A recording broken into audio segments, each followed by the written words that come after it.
Welcome to Kenton's videos. Enjoy the video. You start by getting the right app and data. Pick one that supports full offline maps and GPS. You must download the map regions you'll need now, not later.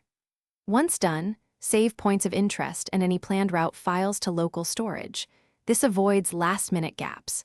Make sure your device has at least 20% extra storage for tiles, and enable offline elevation or routing packs if you plan to navigate trails or off-grid roads.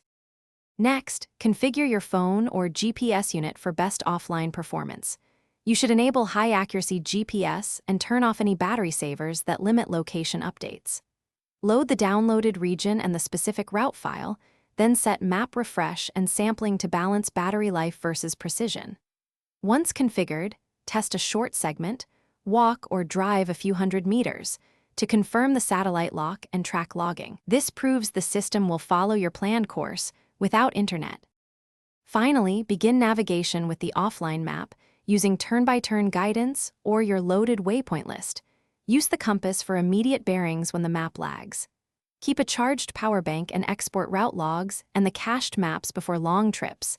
This preserves data and helps recovery if the app crashes.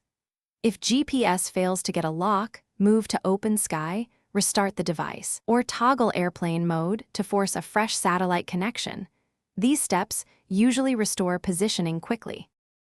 Thanks for watching. Consider subscribing if we helped you.